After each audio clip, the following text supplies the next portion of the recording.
Well, yeah, and you've played a lot of jazz and played rock stuff and been in bands, probably your whole life. And I'm the same way. And just growing up doing that forever, that's chamber music, right? I mean, you're with a couple other guys and just playing. And so, for us bass players, it's a shame that there's not more opportunity as far as in the canon to have that as a major part of our existence, because in modern times, that's what we do, right? We're the bass player, just getting everything together, right? Do the foundation and getting the four guys in the band. I mean, when I go to play, chamber music concerts, I mean, to me, it's just like being in the band again, just tearing it up. I mean, it's so fun. It's the most fun. I mean, I'd rather do that than playing in a rock band. I mean, just because there's more nuance, energy. I mean, it's just, and you get with a number of really great players. I mean, it's just insanity up there. It's just so fun. I had a great time connecting with today's guest, a fellow West Coast resident here in the U.S. and somebody whose name I have heard for, 20 years at this point. I'm Jason Heath. This is Contrabass Conversations. We're talking today with Travis Gore, who has been a member of the Seattle Symphony since 2007. He plays bass, teaches in South Seattle, and has all sorts of other projects on the side too, which we dig into. And this is just this is the sort of conversation Travis and I would have had just hanging out over a cup of coffee. And it's just so cool to hear about his backstory, but then also just what's life like for him right now in the Seattle Symphony. And check out his website, seattlebaselessons.com. We've got that linked up to in the show notes. And Travis is somebody that has been on my wanting to interview list for years. And we got connected a couple months ago via email, and I thought, well, we got to do a podcast. So this is a great chat for me. Lots of orchestra audition trail talk and life in the sort of climate that he lives in, and me to an extent also, and much more. This is a fun one. Quick shout out to our sponsors, Dorico, Ear Trumpet Labs, and Modacity. More on them later, but let's dig into this conversation with Travis Gore.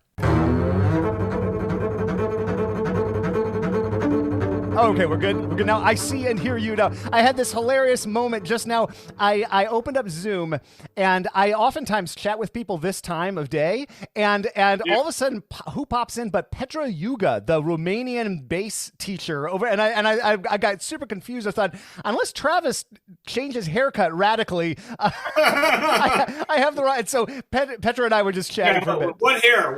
Yeah, I know exactly. So that was funny. So I had this confusion, and we were both looking at our books, and I thought, did I screw up? And it turns out he had the week wrong. So how?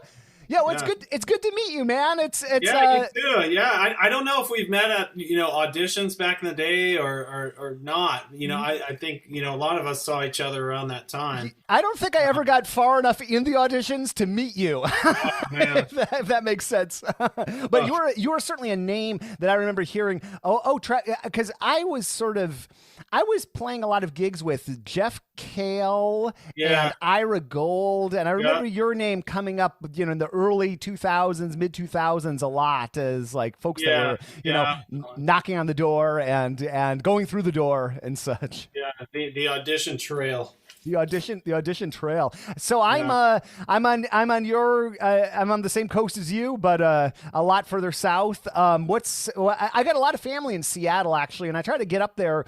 Well, not these days, but in more normal times, I try to get up there. I'm usually you're in LA now? No, I'm in San Francisco. Oh, San Francisco. Yeah. That's right. Yeah. Mm-hmm. Yeah. After a long time in Chicago, but right. What's Seattle like in early February? I picture rain. Am I right? Yeah, today, the past couple of days, it's been pretty, wet but dry. We haven't had just constant rain like we usually do. Okay. So yeah, it's cold though. I think it's supposed to be in like the 30s today. Okay. For Seattle, that's kind of cold. Usually it's 40s, low 40s. A couple, maybe 3 years ago or so, I right around this same time of year, I went up and played a couple weeks with the Oregon Symphony, and I hadn't really done any long drives in California in the winter or in Oregon. And I just thought, oh, it'll be fine. It's the coast. And then I get up, over the pass, getting into Grants Pass, and I did not get snowed in getting into Oregon, but I just escaped getting snowed in up there. And then in Oregon, the high, it was below freezing for a bunch of the time I was there. And there are all these hardcore Portlandians on their bikes, like riding on the ice. And yeah. The weather here is, it gets a little, you have to grind through the winter, Does it get old for you, or have you acclimated to that sort of?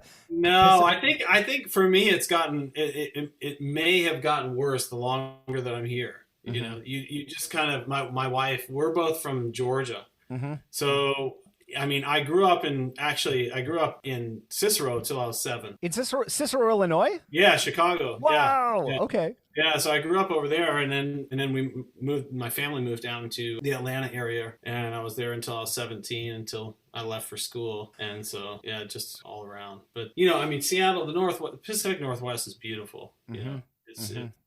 We used to, before we had kids, we used to do a lot of hiking and stuff out in the mountains. Mm-hmm. I have 2 little ones, one's 3 and one's 2.5. So, the hiking isn't really a thing, but we still get out. I surf out here quite a bit. So we get out to the coast, here and there. And, that's okay for the kids. They love playing in the sand and stuff. So dad can get a little surf in. Mom hangs out, likes the beach. And how far, where is good surfing in Seattle? Because I know you're on the bay there. How far out of town do you have to get? It's about 2.5 hour drive to the closest spot out there. Okay. Yeah. So it's a trek. I used to get up at sometimes I still do, but I used to get up at we'd have a concert on a Saturday. I'd get up at 5 a.m, 6 a.m, go out, try to hit it before the wind picked up, and come back, take a nap, go play the show. And I try to fit it all in. I don't know if you've talked to Dan Smith at all. He's out here in San Francisco. I know him from San Diego, because I think he took my spot in San Diego or something. Mm-hmm. Or maybe it was someone else. It was maybe the spot after me. But I went down there to sub a couple of years ago just for fun. We didn't really have a week going on in Seattle. It just worked out, and it was Yakya's last concert there. So I was able to go and play his last show. Oh, nice. And so I got to hang out with Dan and Sue and Jeremy and everybody. It's just a great section. They're super, super people. Yeah, what a great section. That seems like such a fun section to be in. And I'm enjoying my life here in San Francisco, but it's hard to argue with San Diego. I mean, I know a lot of people make it their job that he said, my profession is living in San Diego. It doesn't matter what I do, I'm just gonna be in that town. Right. Yeah. San Francisco, I imagine, is probably, it's a bit like the Northwest, right? I mean, you get a lot of cloud cover, a lot of fog and stuff like that. It's just not as cold, right? Yeah, you get a lot more than you do in LA, but it's certainly not nearly as wet as it is.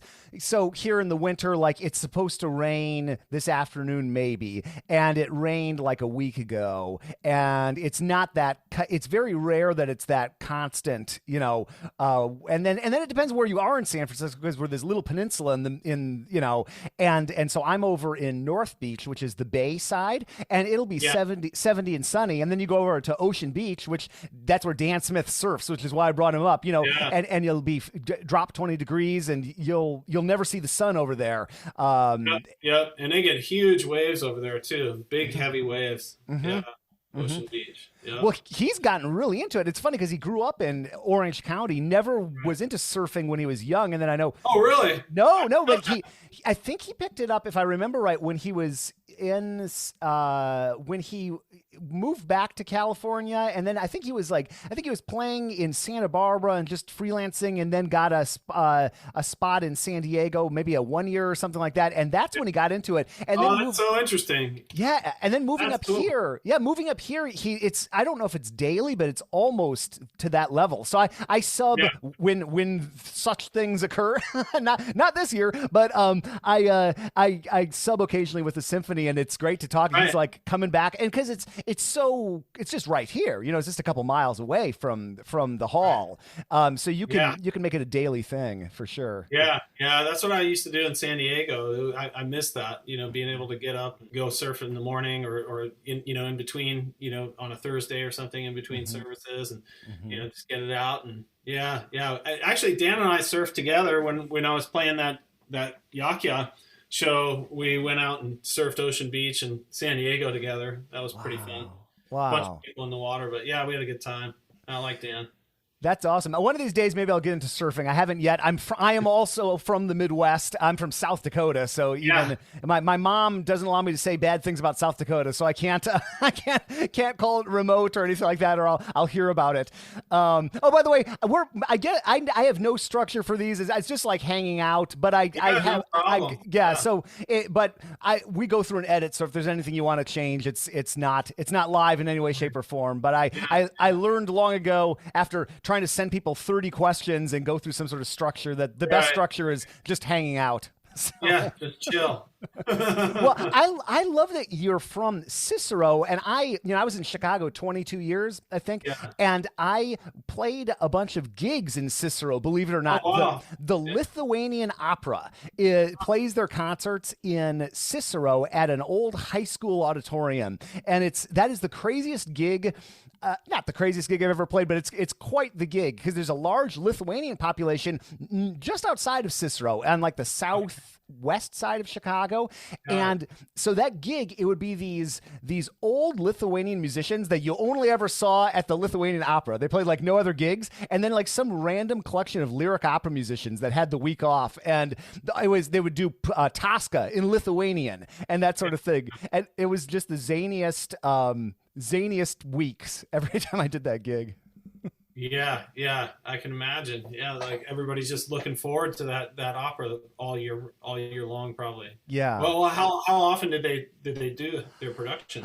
Once a year, or maybe a couple times a year. But it's one of those gigs that's been going on since 1960 or something like that, and it's the pride of the community. Chicago's so interesting that way, in that they have these pockets of ethnic pockets, Lithuanian. They have a huge Polish population. So I'd play these Polish gigs at the Copernicus Center, and you'd have these Polish stars that I'd never heard of, but the place would be packed, and the rehearsals being Polish, the audience was largely Polish, I think, and those were I did a lot of not being in the symphony. I did a lot of kind of off the beaten path stuff like that. Yeah.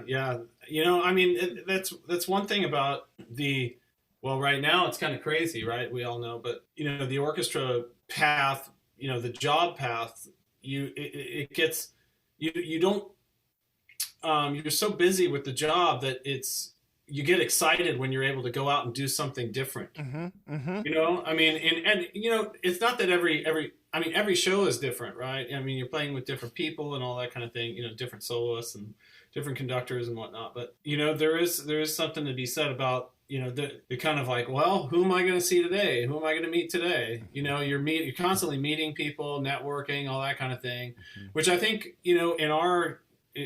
with the job situation, you're not doing that as much, right?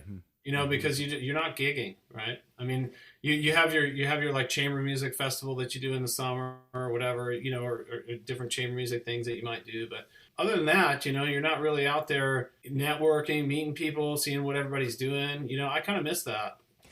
It's one of those things that I found so confusing when back in Chicago, because my teacher in college, Michael Hovnanian, one of the symphony bassists, Chicago Symphony bassists, he always seemed so excited to play Ars Viva or some of these small gigs that I would be playing, and it was super cool to play with my former teacher. But I thought, like, what, you have the Chicago Symphony, isn't that exciting? But I've noticed that with so many musicians here in San Francisco too. It's like that thing that shakes it up, that chamber music project, that side project, that seems to be like you got to have your things on the side, I think, for sure. That's something that the teaching and stuff, that's such a huge huge deal for me, and the chamber music stuff that I'm able to do here and there, lucky enough to be able to do here and there. And, it keeps me sane, it keeps me interested and all that, and not to disparage the orchestra at all. I mean, the Seattle Symphony in the past couple of years, been on an upward trajectory, and I couldn't ask for a better section to be lucky enough to play with, everybody's just fantastic player. So it's really nice that way too. Yeah. What year did you start in the symphony? Seattle, I think I started in 2007 in the late spring. Wow. 2007. Yeah, and I was in San Diego for about a year. Okay. Yeah. Okay, so wow, so it's 2007 to 2021. Seattle has changed a lot. Like I think big time. Yeah, so like that's crazy.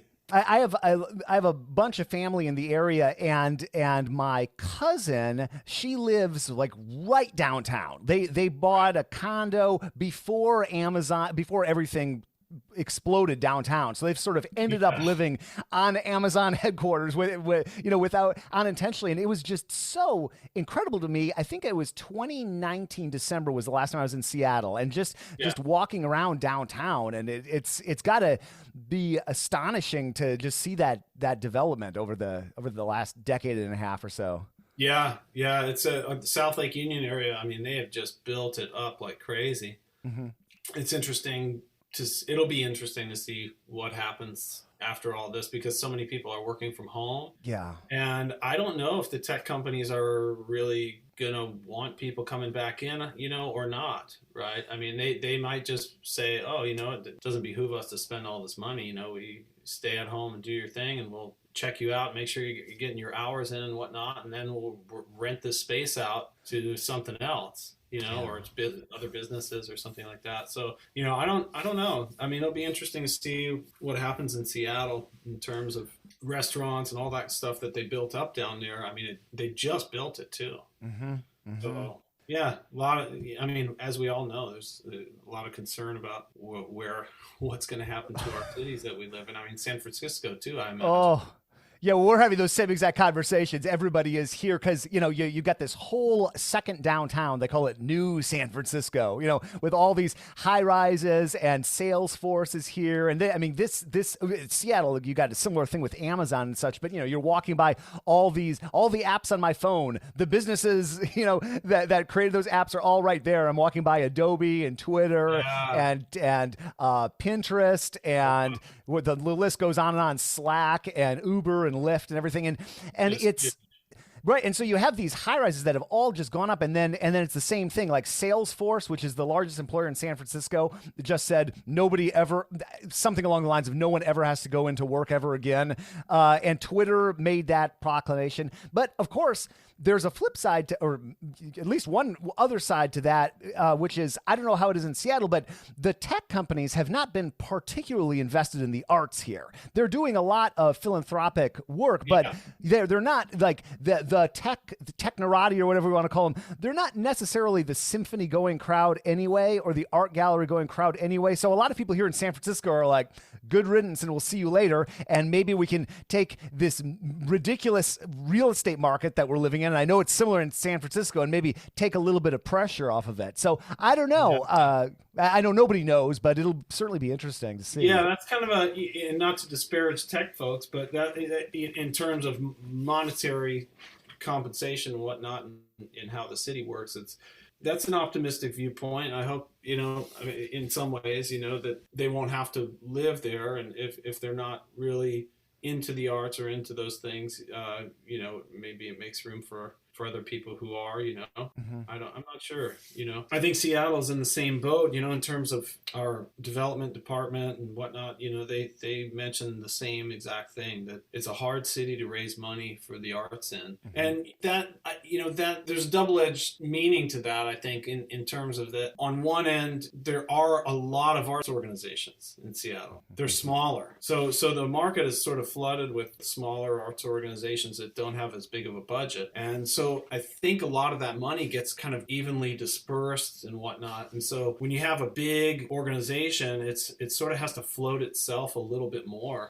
than it would otherwise. Yeah. So that's the cool thing about Seattle. And also, sometimes the not so cool thing is there's a lot of sort of smaller stuff going on that's interesting and cool. But, in terms of, these bedrock institutions that, are just going to be super strong, and, something like Chicago, Boston Symphony, these types of things, where it's just the old money is there, all, the huge endowments are there, and I know everybody's kind of been going through fluxes and problems and stuff like that, but, there is that real cultural pride, in those organizations, citywide, I think. Yeah. And Seattle, I think that's grown quite a bit. I mean, Ludo came in and he really helped sort of in terms of repertoire. He got us doing, more modern things and a lot of like Dutio celebrations, and stuff like that, which is, I mean, it's just, you couldn't ask for better music. It's just beautiful. And I mean, he has such a great ear and a great way of, building a score in terms of balance and all that, so, and just touch and kind of, yeah. So that kind of, I felt like that newer, we say newer repertoire helped to bring more people in a city like Seattle. I think a lot of the kids, I say kids, like people in their, 40s, maybe 50s and under, and even the 20 somethings. We used to do this thing called, what's it called? I'm having a moment here, but basically we did this show that was, Untitled, and it would be after a subscription show, and it would be all contemporary music. And so they opened, but it would be in the atrium and not the hall. So you'd exit the hall and have drinks and stuff as an audience member and wait like an hour. And then that show would start at like 10:30, 11 o'clock. And it would go until 1 a.m. Cool. And it was very, very cool. And we're still doing it. If, right. Pretending the last year hasn't happened. Oh my God.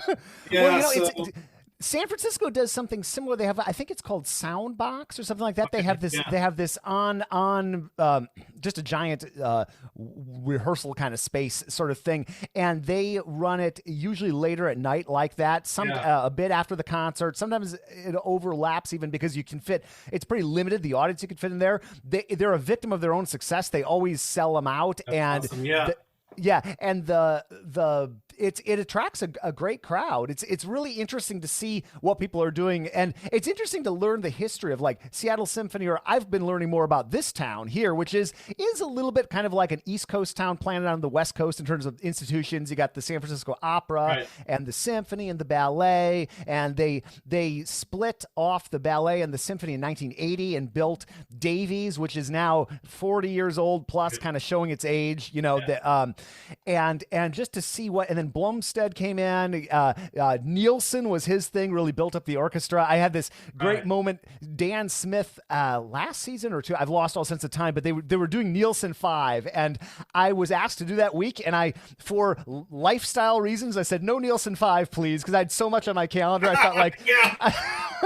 But everybody said to Dan was saying, hey, what should I focus on, and he hadn't played that, and everybody said, get Nielsen 5 and work on it. And I was playing, I think, the week before Nielsen 5, and just everybody backstage is working on that. But it's interesting to see. And then now, of course, they were about to start this super cool new era with Esa-Pekka Salonen, and all the marketing had quote unquote new San Francisco in the background. And of course, now we're all, this pandemic's torpedoed everything. But what the symphony has been doing, and I'd love to know if Seattle's been doing something similar, they've been investing in all sorts of like Berlin Phil style cameras and that kind of thing. And they're planning on doing a lot more of that digital concert hall style material. Yeah. And Seattle's doing that too. So all of our concerts, we're still doing stuff, but all of our concerts now are streamed, and we have to do it with a smaller group. Everybody's masked and spread apart.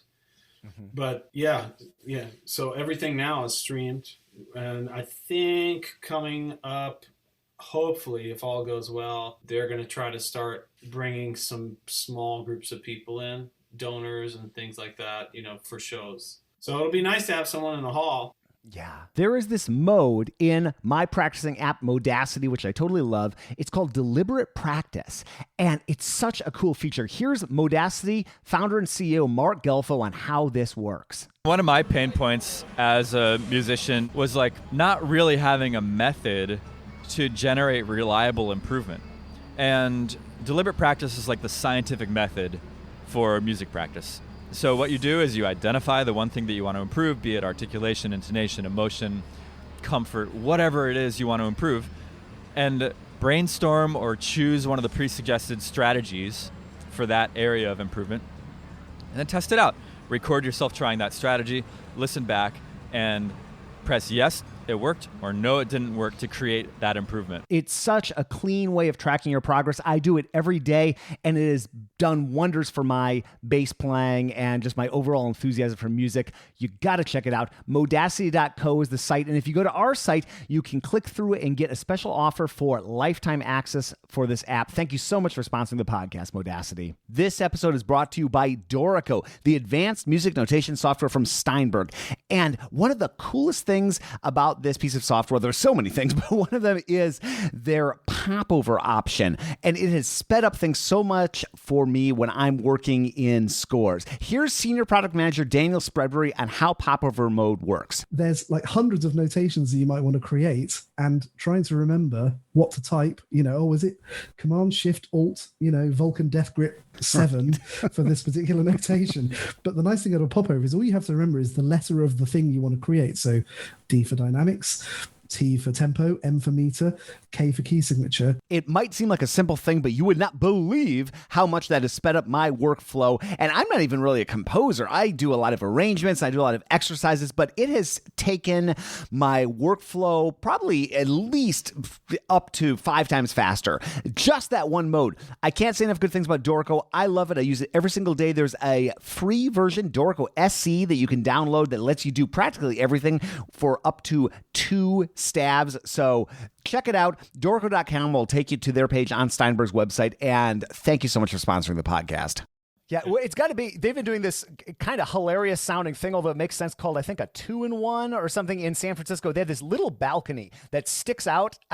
And what they do is they put one donor, probably a high-paying donor, out there, and they do a total red carpet treatment. And that one person, and then there are 2 symphony musicians masked that play duets for that person. I think it's like the most champagne and caviar sort of experience possible. Yeah, so, right. Yeah, sit back and just, let these 2 people just go for it. Yeah. Well, that used to be a challenge for me. I was getting into this phase of never doing remote podcasts. I had gotten into the thing of only doing things in person, and I'd bring my recording gear, and I was like going to a place. I would go to New York City for a week and just interview people. And then this pandemic threw a monkey wrench in it, obviously. Yeah. Although 3-4 years from now, maybe I'll get back into that, because it's kind of, I went to Australia for a couple weeks and just talked to people from Australia, and it's kind of fun to go see concerts and hang out with the people. And but though I guess one of the few bright sides of the pandemic is now, it used to be really, it's like, how do you do remote interviews? Well, we could do it over Skype, but everybody like, oh yeah, I think I used Skype a few years ago, or we tried, but everybody seems to understand what Zoom is. They've at least done something on Zoom. So now I just use this. I've been using it for listening to people and stuff like that, and it works fine. And every now and then I have to go, you know what, I gotta sort this out. I don't know what happened, Mm-hmm. So I'm learning to. So have you been using it for teaching? Yeah. I'm guessing. What's your experience been like? And I'm guessing I don't know, but I would assume that you probably have a little more advanced students, although maybe you teach everybody. I have some freelancers, mostly freelancers right now. With school and everything. It's like every couple of years I'll have a couple of kids. In high school, middle school, high school. And one of my students now, he's at Northwestern with Andy Rossetti. And then another one is with Jeff Turner at IU now. And then, Brendan, back in the day in San Diego now, he's doing great. That's cool. I think he just got tenure the other day. So. Yeah. Oh, that's great. Yeah, congrats to Brendan. But mostly freelancers right now, adults. Well, those are the sort of people that it's probably a little more doable to do remote teaching. I think with the kids, it's such especially if they're beginners, mm-hmm. You got to get them to feel things, especially in the bow arm. Mm-hmm. And if you're not there with them and you can't kind of weight their fingers on the bow and kind of pull their elbow out to kind of teach them how to draw sound correctly. I think it's going to be an interesting ride if this keeps going on, because you get afraid of them losing interests. Right. If they're not generating improvement for themselves, it can get really frustrating. Mm-hmm. So yeah, it'll be interesting to kind of see how this goes. But I find that sound wise, I can, it's a little bit esoteric, but you can tell where the sound is coming from in terms of the body. Mm-hmm. when you're watching someone and hearing it through the computer. It's just, you hope that it doesn't adjust the volume too often, right? Yeah. That's the main issue that I have is every time someone plays louder, sometimes it'll kick the volume down on the computer because of that automation. Mm-hmm. So I don't like that, but I can get a fair amount done. It's nothing's better than in person, right? But with what we have, it could be worse. Right. Yeah. It's particularly challenging if you're working with someone who doesn't have a microphone and anything involving dynamics or range of sound. Yeah. Even if they have good gear, you can't 100% trust what you're hearing. Yeah. You can get those timbres and sort of infer what the sound is based on kind of what timbre's coming through there. But yeah, you don't know how much boom's coming out. Right. Bass. Right. Yeah, exactly. Yeah. Exactly.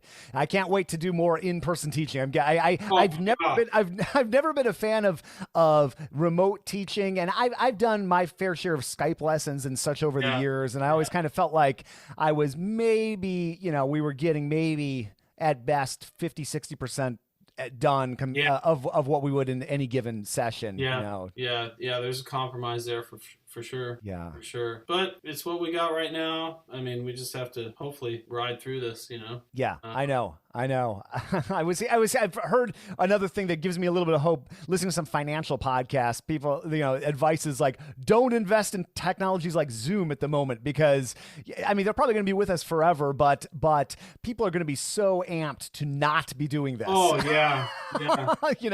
When we can get out of this remote world we're in. I sometimes wonder about the kids these days. I was talking to a friend of mine's kid. He's 14 or 15 now, and he's about to start high school next year. Right. And I asked him, do you feel like technology is something that, screen time and whatnot, constantly being pulled into with the screen time, if something rings, you got to be, just sitting in front of the computer all the time. I said, how do you feel about that? Is that something that you're excited about? Do you like, being in that zone of, I guess, vibration?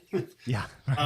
And he said, and I said, what do your peers think? And where he's at, and everyone's different, but where he's at is, he said, oh, well, it's incredibly helpful, which it is, of course, and he's, and then he just kind of went off on talking about all the different things that he's doing on it. But I wonder that when all this is over, I wonder if it's going to go one way with the kids where it's, oh, I'm used to this. This is how I do it now. I mean, he says, oh, I still see some friends, I see one or two guys that I go to the park and ride my bike with, and we just kind of play, have a good time, run around. Mm-hmm.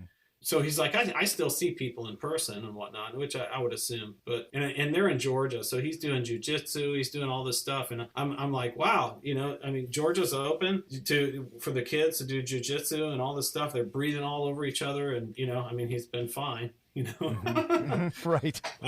But every state has its own thing, right?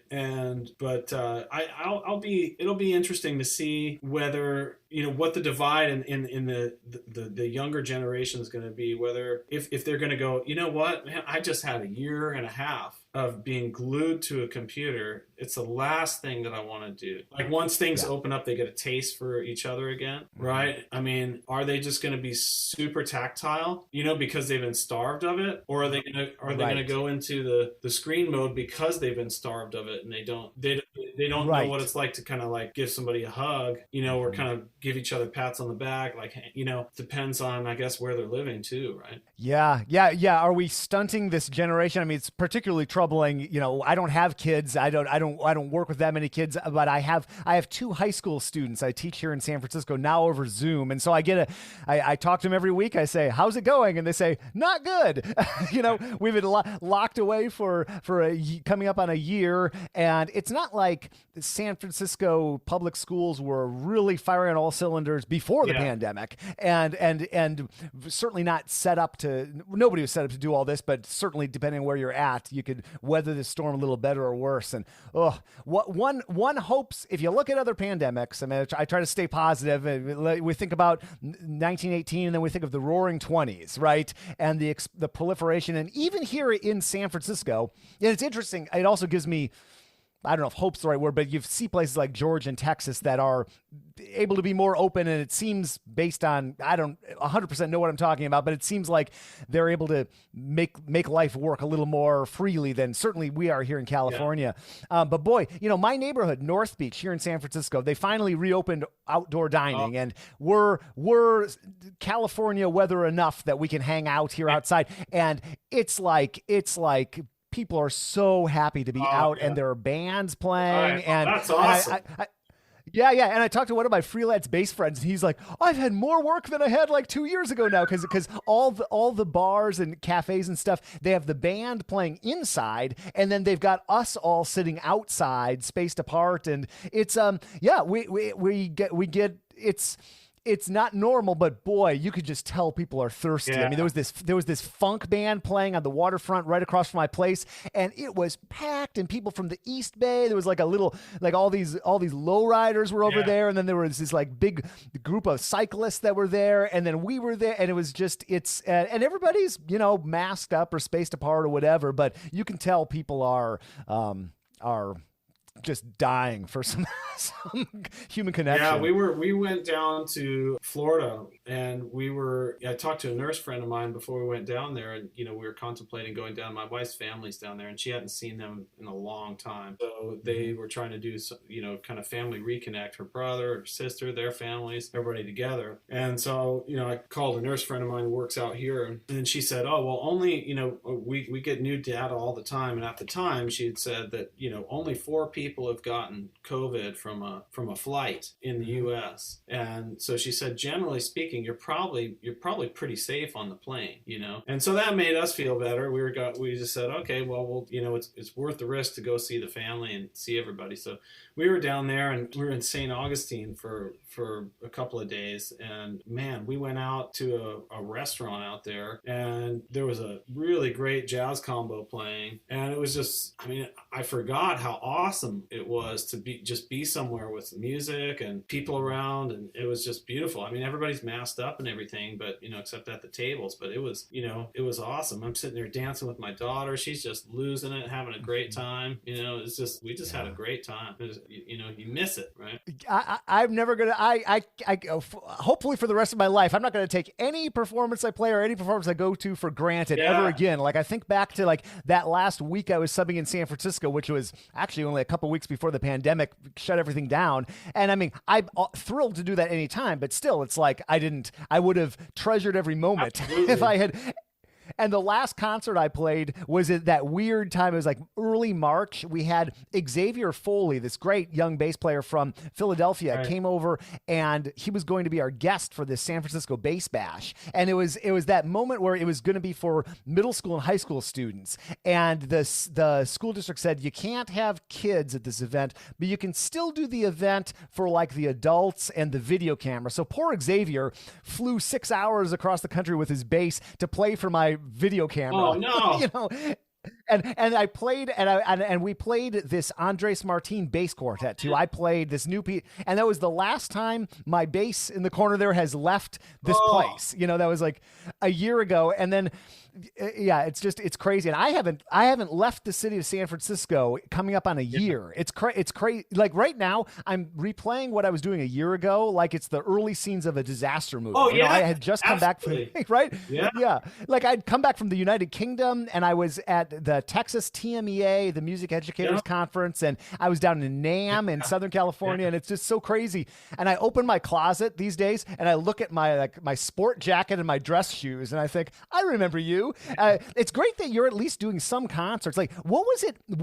How? I'm guessing you had quite an interval in Seattle between getting shut down and then finally starting to play again. Like, how long were you just not playing bass in public at all? I think there was, if memory serves, I don't think there was anything going on between March and September. So come September, we started doing stuff again, playing. So what was that first concert? Because I still haven't had that first concert. I am still, the bass hasn't gone out the front door. Like I said, what was that first concert like? Well, it was, it was odd because, playing wise, it was great to play with everybody, but it was definitely odd because of, there's so many protocols, and you have to, they don't want anybody really talking to each other because of, liability issues. And it totally makes sense. And, you got to play with your mask on. So it's a little harder to breathe and get enough air to kind of sustain, it's one of those, bass is a pretty physical instrument, right? So in that regard, like it was, it's a mixed bag, right? In some ways you're feeling so much joy of being with everybody and playing, on the other side, there's something unnatural about it, that you have to sort of support and deal with, right? Yeah. And so, so it was, for me, it was a mixed bag a bit,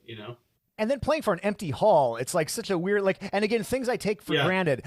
Ending your night with applause. What a nice way for any human to end the night. That's got to be so odd to play these pieces that are intended for audiences. That's why these are written, Yeah, and for me, the audience situation, it's really odd when you get done with a piece and it's just silence.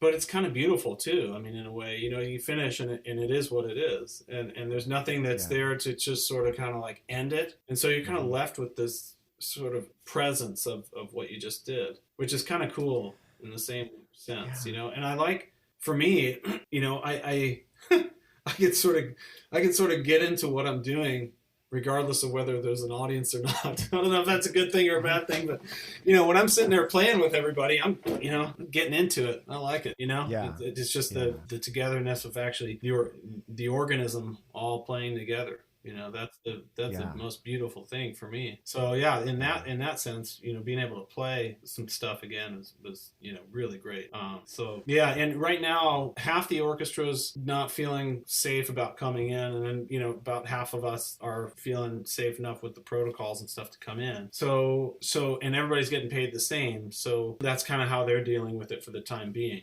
Is people who want to come in, they're basically like volunteering to come in, even though we've taken a 50% cut in pay, but I'm working pretty much 50% of the time too, especially because we have more. I think it's like 3 days, so it's 1 day, 3 rehearsals and a show. So they can limit the exposure in the hall. So no doubles, singles. Traffic's better. Getting back and forth, because I live in the suburbs now. I used to live close to downtown, but I'm in the suburbs now, so I'm like 40 minutes away, 45 minutes away, probably an hour and 15 with heavy traffic. So that's no joke in Seattle either. That traffic, that area was not designed for the number of people it has with the freeway system it has. Might be a short way to put it. Yeah. So I was on the road, before the shutdown. I'm on the road a lot, going back and forth. You do your trips twice a day, right? So you go back there, come, for certain days. And, we have a lot of splits in Seattle too. So, you do a subscription rehearsal, you come back home, you play an opera that night, you come back to do a kids show, and then you're doing your subscription concert that night, and then the opera the next night. Things get real, they're trying to offer a lot of different programming because the financial model is 50% ticket sales, 50% donations in our organization. So the burden lies a little heavier, I think, on the musician side, as far as selling tickets and making sure that the program offers are there and, keeps you on your toes. Yeah. Yeah. Well, I used to have a commute like that under heavy traffic. It was even worse than that. Oh, It would man. get up to like 2 hours. I would even hit three Oh, sometimes because I had this thing where my wife was going to school on the south side of Chicago at University of yeah. Chicago, and I was teaching high school orchestra for a period of years. This is kind of a couple careers ago, I guess, at this point. But I was about 35 miles away from home to school, and I lived in the Loop in Chicago, like downtown Chicago. So I would, on a good day, 45, 50 minutes, I could make it to school. 40 if I put the pedal to the metal a little bit. Going home at least an hour, sometimes frequently 2, sometimes you'd even hit 3, and I'd have to stop drinking coffee at a certain point of the day because I'd have to go to the bathroom so Right. badly on the road. So your commute's not nearly as lengthy as that most of the time, it sounds like, but what do you do with that? I mean, it's still a chunk of time in the car. Like, how do you use your car Yeah, time? I mean, Do you I just- listen to a lot of podcasts and stuff on things that I'm interested in, and call friends, try to stay in touch with people as much as I can. I mean, everybody's so busy. It's your relationships that you have in your life. I mean, it's getting harder and harder to maintain them. Especially with kids. So I use that car time to just kind of reconnect with people, see how everybody's doing, and kind of stimulate my brain into something different. That's not classical music oriented, because that's what you're doing all day. This right? episode is brought to you by Ear Trumpet Labs. They make hand-built mics out of Portland, Oregon, and they have an excellent mic for upright bass called Nadine. The Nadine is a condenser mic with a clear, natural sound and incredible feedback rejection. This mic is a completely new design. The head mounts in between the strings above the tailpiece with a rubber grommet, and the body securely straps to the tailpiece with Velcro elastic. A 14-inch Mogami cable connects the two parts, making it easy to place on any bass. It's durable and holds up to the demanding needs of the instrument while offering excellent sound quality. Ear Trumpet Labs is offering a free t-shirt just for Contrabass Conversations listeners with the purchase of a mic. Just visit www.eartrumpetlabs.com/contrabass to claim yours and check out the Nadine. People have been saying such great things about my course with Discover Double Bass Beginners Classical Bass. Here is Nicholas Walker, professor of double bass at Ithaca College and past president of the International Society of Bassists. Nicholas writes, Jason draws from this vast network with his contagious enthusiasm and love of learning. Presented through the beautifully organized and easily accessible framework of Discover Double Bass, this is a terrific learning experience for any beginner, as well as a great model for any new teacher. I am blushing, Nicholas. Thank you so much.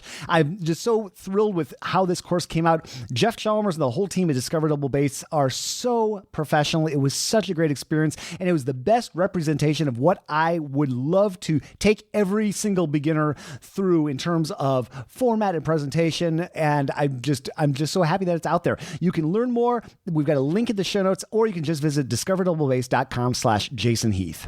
Yeah, I would never listen to classical music in the car. I don't know how you are, but like I because I've done it for my job for so long, like I love it. I do like it, but it's also, even though I have a super weird job now, but it's still kind of, I think of it as like my profession. Yeah. And I don't know, I've had a hard time listening. I just have never been the sort of person who puts on the classical radio station or puts on a recording and listens to more Mahler after playing Mahler. Right. I know some people are, but how is that for you? Are you Yeah, if similar? I'm, it depends. There are times where I'm into it, and Mm-hmm. after a Mahler show, let's put on Bartok string quartets on the way home or something, But Nice. usually something Yeah. like a little bit further out than what we're doing, right? Mm-hmm. So stuff like that. But I find that the older I'm getting, the more I need to let my ears rest. From the more music that I play, the more that I don't want to listen to anything that has any sort of harmonic movement. So it's really odd. I find myself what I really crave is listening to just drones.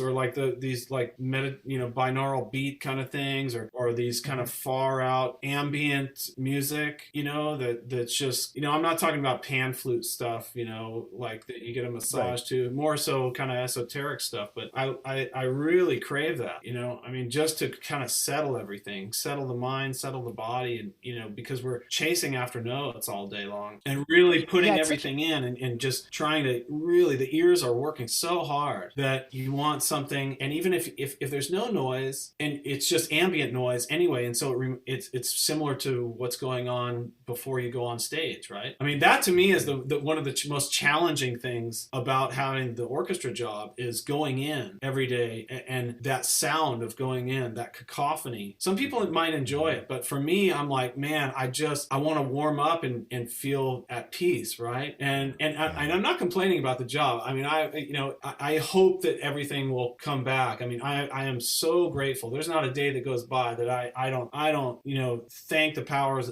that be that I was lucky enough to end up with being able to win a couple auditions, and have a job. Yeah. So, don't take it as that, but it's that sound. It's like before you go and play something really beautiful, it's like, it's hard to change gears so quickly. It is weird if you think about it, because if you actually just like recorded that sound and played it back, it's like total chaos, right? It's just absolute chaos. Yeah. There is something. I mean, I've lived my whole life in that system, just going out on stage and just shedding and warming up, and everything's happening. Everybody's just trying to get all their stuff together, make sure it's all there before they go on stage, right? Yeah. Yeah. I mean, there is something kind of beautiful about that European model of people just coming out. And of course that's happening backstage in that model. So it's still happening. But from the it is always something that struck me as a bit odd. It's not like you go see Metallica and they're just out there jamming like that for, for like an hour before the show. It's just one of those many traditions that especially here in the States that we have. Right. Yeah. It is kind of refreshing occasionally to have a conductor who comes in and says, no, we're going to all enter together. That's pretty cool doing it that way. Mm-hmm. I mean, you feel a little bit odd because, your music's out on stage and, there might be something that you want to look at or, and just kind of make sure, especially if your schedule's really busy that week, with different programs. But I mean, I think, it's such a nice presentation to all walk out together, Yeah, I when I was teaching high school orchestra, we did I was in a pretty good school district with these international trips. I did it 7 years. I was one of these people who was auditioning, and I was doing worse and worse as I went. And I was just in my own head. And my wife decided to go to medical school, and I realized there would be no paycheck in the Heath household for a really long time. So I just, for practical reasons, got certified and taught. And I ended up loving it. I would still be doing it if she hadn't matched out here in San Francisco. Yeah. That's why I moved out here. But so one of the cool things about that job was taking the kids on trips. And so I took my students to Spain. I took them to Peru. I took them to Cuba. That was cool. But they had a really good PTA. I was very lucky in that. I did not. Yeah, yeah, no, it was really interesting. And the Spain trip, that's the tradition in Spain is to walk out like that. And it was so funny because these students, they were used to warming up like, a really bad version of the Seattle Symphony, like coming out and doing the same thing, of course, way more talking and goofing off. Sure, yeah. But so we get to the hall in Granada and the people running the show, they say, all right, we're all going to walk out together. And it freaked my students out so much. They were like, but it was interesting because it did make them, they took that concert so much more seriously, in part because of that. And they give the concertmaster instructions to like walk out and bow in a certain way. And it was so much more formal that I just saw all the kids like seize up. And it was interesting. It was just interesting to see that happen. And I've felt a bit different whenever I've played something that they do say we're going to walk out together. It rarely has happened for me, but it has happened occasionally. I mean, I'm all for kind of moving in that direction, I think, because it's even though it feels uncomfortable if you're not doing it all the time, but if you do it all the time, you get used to it. and I think it's good for you, right? Because you're warming up in one space, you go to another space, you need to have your head together the same way, right? Because sometimes, you know, you move from one room to another, it's like, oh, it sounds different, it feels different, the air is different, all this stuff, right? For audition kind of stuff, you know, I mean, that's such a huge deal, you know, as far as just like the centeredness, right? And you know, but I think if you get used to it, right, there's a ritual there. You know, it's like the doors open, you come on stage, there's, you know, people are clapping, there's like a moment, and everybody sits down, and then you start. You know, everybody sort of settles in, gets it, you know, but it's hard, you know, especially as a bass player. I think, you know, if you're used to it, you kind of have where, especially if you're playing the same hall all the time, you got where you're going to put your in pin, right? And how you're going to position your body. Because that's really important, right? Before to kind of get the bass settled, you know, sometimes you get to work and you're like, no, this isn't really where I want it to be. And you kind of have to pull little adjustments to kind of feel like everything's where you want it to be, right? And, you know, but if you get used to it, I think it could be cool, right? I don't know. Well, it's something I played 15 years, this chamber music festival in northern Wisconsin, the Midsummer's Music Festival. And we always walked out like that. Yeah. And there was something cool about, you know, knowing okay, I'm not going to really have time to put more rosin on my bow or fuss too much. And just, and maybe just think differently about the presentation. It's just kind of interesting to do that. And also, man, what fun. I know you've done this kind of work too, but what a refreshing thing to be the only bass player and to be playing with four musicians and to be playing, you know, it's just I love the spectacle, or whatever word you want to use, of the strength in numbers of orchestral performance. It's so cool, but boy, is that refreshing change of pace for me. Yeah, and I you know, you've played a lot of jazz and played rock stuff and been in bands, you know, probably your whole life, and I'm the same way. And just growing up doing that forever, you know, that's chamber music, right? I mean, you're with a couple other guys and just playing. And so, you know, for us bass players, it's a shame that there's not more opportunity as far as in the canon to have that as a major part of our existence, because in modern times, you know, that's what we do, right? We're the bass player, you know, just getting everything together, right? The foundation and getting, you know, the four guys in the band. I mean, when I go to play, chamber music concerts, I mean, to me, it's just like being in a band again, just tearing it up. I mean, it's so fun. It's the most fun. I mean, I'd rather do that than playing in a rock band. I mean, just because there's more nuance, energy. I mean, it's just, and you get with a number of really great players. I mean, it's just insanity up there. It's just so fun. Yeah. You know? Yeah. It's something, that was the hard, one of the hardest gigs for me to give up moving out here. I tried to make it work for a summer, and then I thought, all right, Jason, let's just look at reality. Flying, getting a bass, or flying my bass, and then getting up to Door County, Wisconsin, too complicated. But I look forward to that every summer. And it's funny because the other people in that group, the cellist, Walter Prusel, he's in the lyric opera cello section. And you know, that's been his, ever since that festival started, that's been his opportunity to not be in the cello section and to play all this great rap. And the founder of that particular festival was the principal bassoon for Lyric in Chicago. And because he was a bassoonist, and he was also a musicologist, I think he had a PhD in musicology, he researched a lot of, and because he played bassoon, he ended up finding things that were a little bigger, so often had bass. So I was astonished at how much more there was than I realized. There is a lot of stuff, you know, like the more that you dig, the more you find other things, and some of it's really, really great, and some of it's, you know, you're putting it on there because it has bass in it, you know.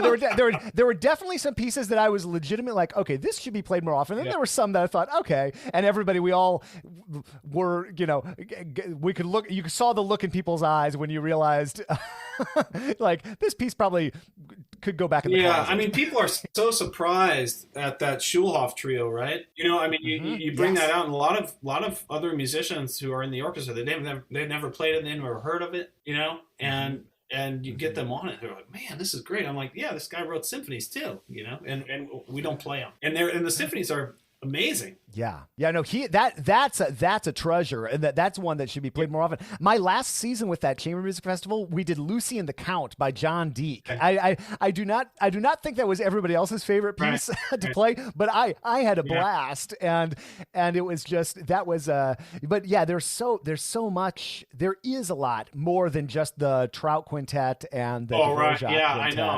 know. And that's it's a funny thing too, you know, if if you're being asked to play a festival, a lot of times, that's what gets put on instead of some other things that could be really cool as well. So you end up playing that, and you gotta play the more off the beaten path stuff, with your friends when you have the chance to get something together in a situation where they're letting you pick what you want to do. I mean, that's one cool thing. Another cool thing about where Seattle was before all this. I mean, we had a big chamber music series that we were doing. I think it was about quarterly, and you get a group together and sign up, and they'd pick what they thought kind of went along with the season, and you could just present whatever you wanted, with people in the orchestra, and it always sounded cool. Awesome, and you get to play with, get to know your colleagues, musicianship a lot in a much deeper level. That in conjunction with the Untitled, there's like a lot of different offerings there that we're sort of, the whole symphony as a whole is putting out, and that's on top of the opera too. So it's just like people are hungry in Seattle. The musicians, I mean, they're playing all the time. I think they get so busy they don't know what else to do. Yeah, right, for sure. Well, I didn't even think about the opera. That's a great varied musical buffet that you've got there, even without going outside of the organization. That's really cool. The chamber music component. I mean, the Untitled, the San Francisco Symphony equivalent sound box. There's some similarity there. Like I remember going to one of those, and there was like a solo viola piece, and they had all these cameras on her and playing this, and then you go over, and Scott Pingle would be playing some sort of chants music piece where on the others they had like multiple stages set up, and what a cool opportunity to connect with your colleagues in a chamber music setting, but still as part of the organization. I think that's awesome. It's great. Seattle Symphony, there's a lot of cool stuff going on. Hopefully we can get back to it as soon as possible. Hopefully we can get back to it, man. That's here's hoping 2021. I know. Yeah, we just have to kind of hunker down and just stay diligent, I guess, and keep ourselves positive. I mean, in a lot of ways, there's a lot of. I mean, for me, I'm my wife and I, we're definitely trying to figure out. Okay, well, what's our disaster plan here? If everything. If things continue the way that they're going, and still keep fluctuating, I mean, are we going to have big arts organizations anymore? Are we going to have orchestras? I mean, and this is obviously like on the pessimist side, because I'm always, that's how my brain works. I'm always trying to prepare for, the worst. And I think of the best, I'm pretty much an optimist, but I always try to, okay, what if in this situation, what would I do? And yeah, it's an interesting time that's kind of forced everybody out of their habitual thought patterns of who they are and what they do, right? Well, and it's from someone looking from the outside in. To me, it's like particularly tragic. If we're talking about orchestral musicians, it's like winning the Olympics, getting one of these jobs that you have, and the focus that it takes to do that. You and I know, you in particular know it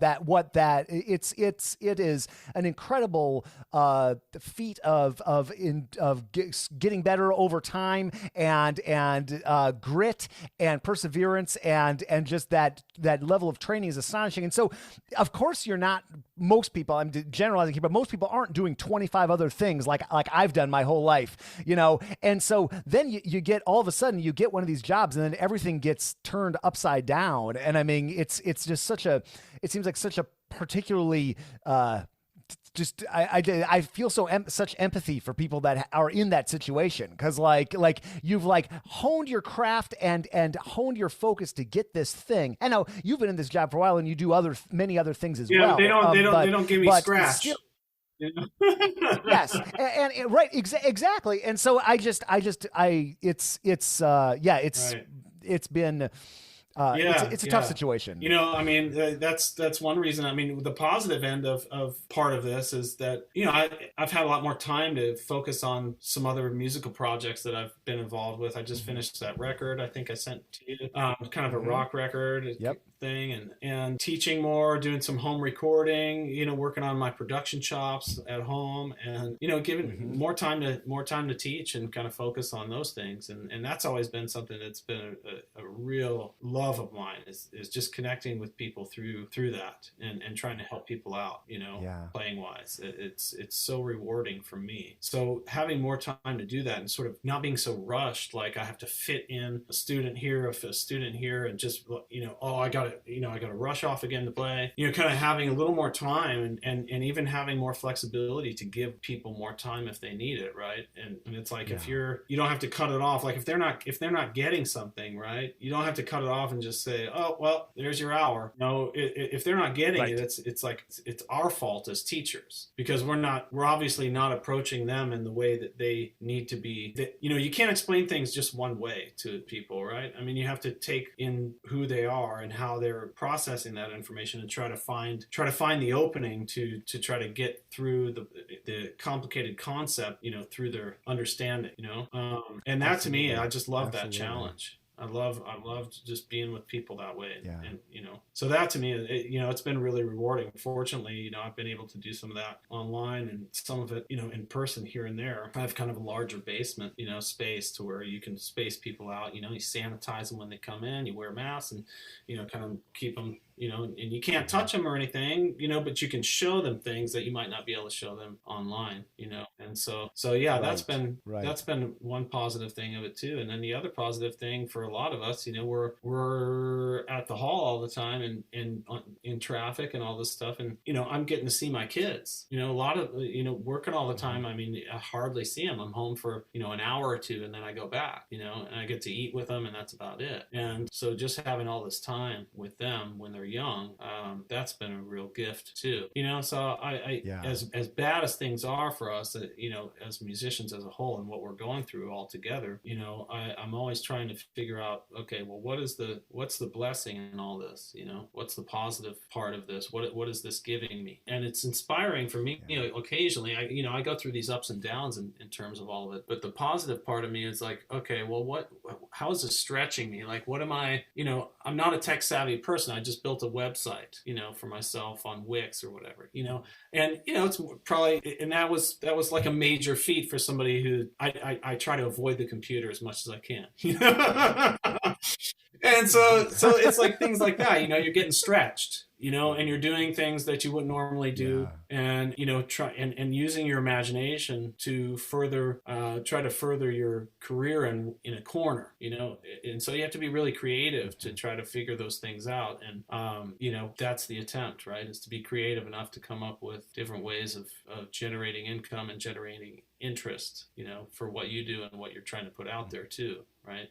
Well, speaking of the website, I will link up to that. Obviously, it's hilarious to connect with you, because I've kept this spreadsheet. Whenever somebody recommends a name, I would put it into this spreadsheet, and you are in that spreadsheet so many times. Because I've gone through phases where I really focused on the audition thing, and I love it. The irony is, like, we're just talking about life here, so we'll have to do a round. We'll have to do a round two at some point, hopefully in person when I'm up in Seattle next, and we could dig into auditioning. But I'll link up to the site and whatever you want. I have so many questions for you too, especially right now. You're so experienced, kind of doing many things, and just keeping a career in music, and keeping your interest, and being very creative about having multiple arms in different places, and that, to me, is stuff that I want to understand more and learn about what everybody's doing, I haven't had time to kind of do those things, and I haven't really had the luxury to do it, or the necessity on the other end,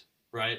And so it's like people like you and other folks that have freelanced their whole lives and done many different things, it's really, really helpful to have contact with you guys, Well, I'm just so glad that I made the conscious choice in 2015. I knew I was moving out here, and I thought, all right, because I was teaching at part-time at DePaul in Chicago. I was playing a bunch of freelance, subbing in Lyric, doing all that. And I thought, all right, I can try to break into San Francisco and kind of build that same life, or I can I had this funny little podcast. And I thought, what if I just pretended this was my job? What if I moved to San Francisco and woke up at 8 a.m. Monday through Friday and just pretended I was at work?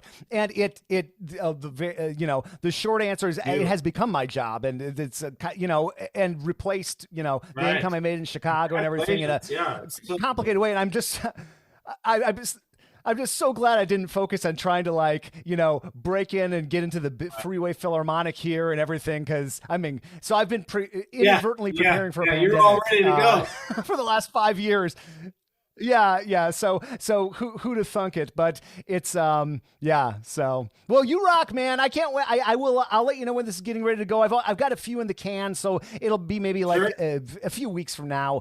And I'll link up to the site, and I think I think I have everything I need. But I'll let you know when it's getting ready to go. And everything. And let's do a round 2 sometime about anything. We didn't really talk barely scratched the surface of what we could talk about. That's the fun thing. Well, that's the dirty little secret of this podcast. Yeah, it's almost it's just it's beautiful. Just Thanks for having me. Thanks for.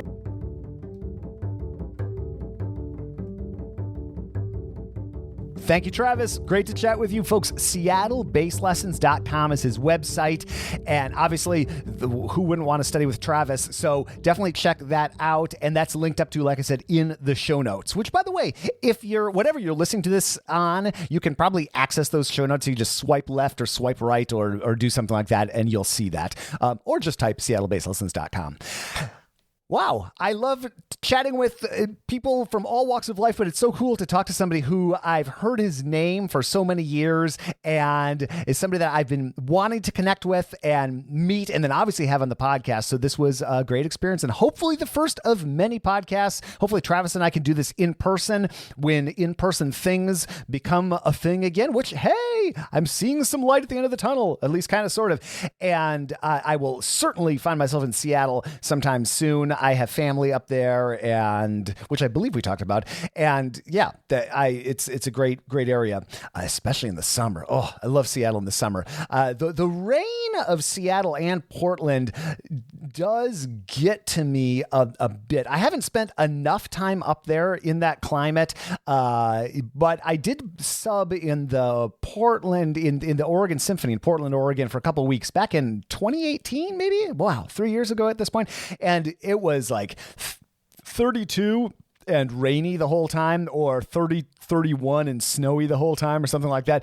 And I was thinking, wow, I'd almost rather have it be 22 and snow than that sort of like rain, slicky, messy sort of stuff. But otherwise, why am I talking about the weather in the Pacific Northwest? I don't know, but it's a lovely place. I guess I'm just talking about that because I will be back in Seattle sometime soon and look forward to it. Thank you for listening. If you're new to the podcast, welcome. We got quite the archive. If you've been with me and us for years, thank you for that. Also, I really appreciate it. It's fun for me to sit down and do these conversations. They're a great way to stay sane during the pandemic. They had been getting particularly fun on my end as I started to do this more on-the-scenes journalism with my trips to Australia and New York City and a few other smaller podcast trips I've been doing. I definitely see more of that in the future, and a year, 2 years, however many years before I can travel. It feels like forever that I've been sitting in this place. I have not left the city of San Francisco in a year, which is crazy, given how much I had been traveling. Well, really my whole adult life, but particularly these last few years since being more out on my own, since moving to San Francisco. So, wow, I'm looking forward to getting to Seattle, getting to wherever you're at, doing some more live events,